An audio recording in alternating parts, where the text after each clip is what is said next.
is a bull, but at Bohemian Grove, they call it a owl. And don't we find this with the occultist texts that they interchange things and have different meanings and multiple names and multiple faces to things? Oh yes, because their gods morphed into different beings. You see, for example, and remember now, even the great symbol of the United States, which is that eagle with by the way, the six-pointed star above it, it has an obverse or reverse side. So there's always a hidden side. For example, Vanderbilt. The Vanderbilts, one of the richest men in the world at one time. Vanderbilt at the Grand Central Railroad Terminal in New York, you can still see it, built a great statue of Mercury, the god Mercury. Mercury is symbolized in astrology by Gemini. He's a dual god. He has two aspects. So I always call it the double-faced gods. Remember, the Romans worshiped Janus. So the Masons today, their premier symbol is the double-headed eagle. So we have a double-headed, all-seeing eye on one side of our Great Seal, which they put in there with a pyramid and the all-seeing eye of Horus, the Egyptian sun god, the sun, S-O-N, of Osiris, and then the other side being the eagle. And yet even the eagle is bastardized by the Illuminati in its many forms. And if you go and visit the Rockefeller estate in Upper New York, Calcutta it's called, I have a picture of it, you'll see the great eagle, the imperial eagle, atop his estate, his home. He has the huge eagle.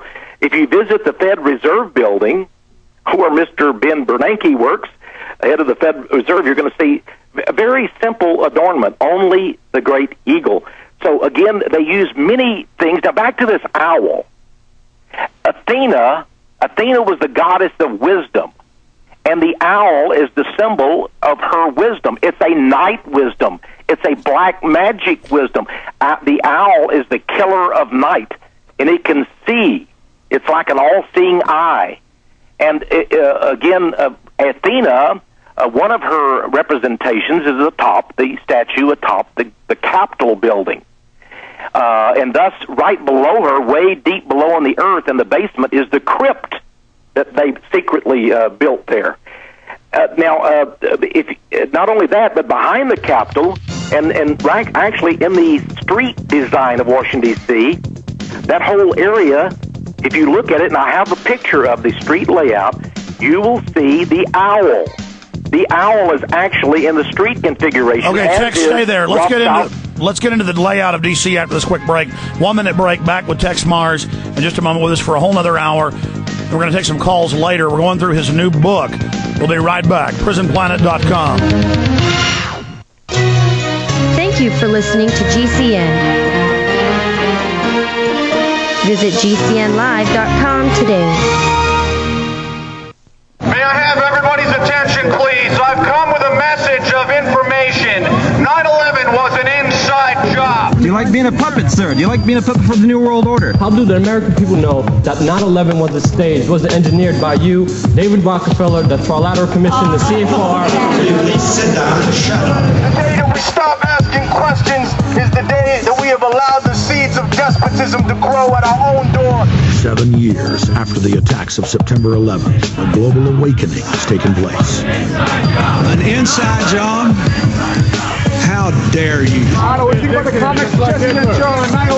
If you know that there's treason going on, you can be held accountable for treason yourself. All hell is breaking loose on 6th Avenue. And if the government has not told the truth, in 5 years we will be here on the 10th anniversary of 9/11. Truth Rising. Download the film at PrisonPlanet.tv right now, or get the DVD at Infowars.com. It's now time to take the revolution to the next level. Waging war on corruption. Alex Jones on the GCN Radio Network.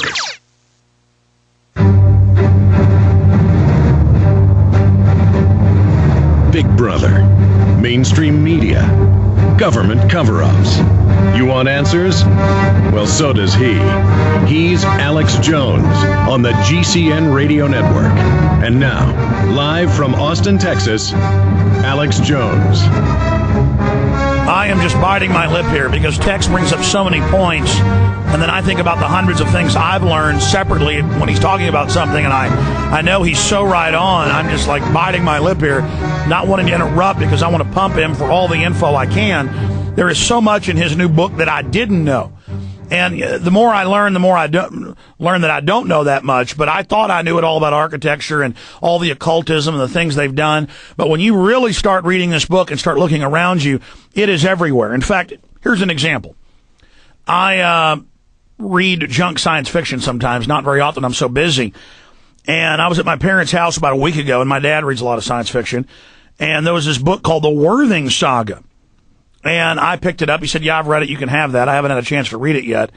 And it shows a guy on the cover. I'm going to put this on screen for people and put it up there on screen for folks that are watching on prisonplanet.tv. And he's encased in something that is a pyramid. And then below him in blue is a pyramid with a white capstone. And then I started looking around at all the other science fiction books I have. This is what Alan Watt talks about, and it's all got Illuminati stuff on the book covers. And you start looking, it is literally everywhere. Tex, how many adherents to this Babylon mystery religion? Do you have any idea what the percentage is? Well, of course, there are millions who are involved in various occult things.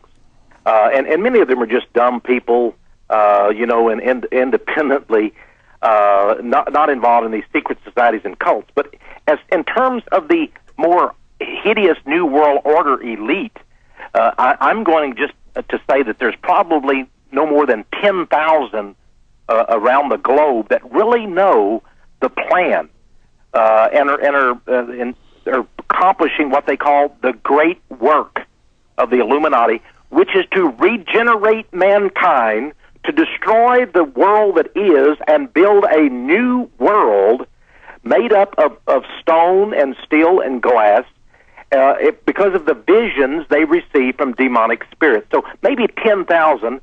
In the United States, probably only about 1,000 that really are deep into this in various areas. Now, I want to stop you right there because that's earth-shattering, and that is the facts, and I've been to Bohemian Grove. I've covered it. I've been to London and D.C. I've seen the architecture. I've been to Latin America and seen it. There is no doubt that the world's controllers do believe they're channeling angels. Space aliens is the more modern thing they say they're channeling. And they are telling them what to do. They're telling them genetic engineer and destroy the old, bring in the new. They're telling them start World War III. They're telling them kill these children, do these medical experiments. I mean, even, whether you believe it or not, folks, they believe it. I mean, could it be more dangerous that we have these world leaders in control of the nuclear weapons, as you said earlier, and they are completely a bunch of mumbling nutcases? I mean, the mainstream British news reports Tony Blair flops around on the ground every morning, channeling the, quote, spirit of light. Yes, indeed. Yes, indeed. And I have a picture in the Mysterious Monuments of the European Union's modern-day headquarters. This is a Tower of Babel. In fact, it actually is designed as an unfinished Tower of Babel. And the national anthem of the European Union is devoted to the great goddess of magic and fire. You can find it on page 489, 490 to 491 of my book. Now, and by the way, I also show a picture of, they have a statue in front of the European Union headquarters of a great goddess, and she's holding up in her hand the euro. And below her are people like, they're cowering. They're supine and they're cowering beneath her. The whole of humanity is cowering. And here is the great goddess.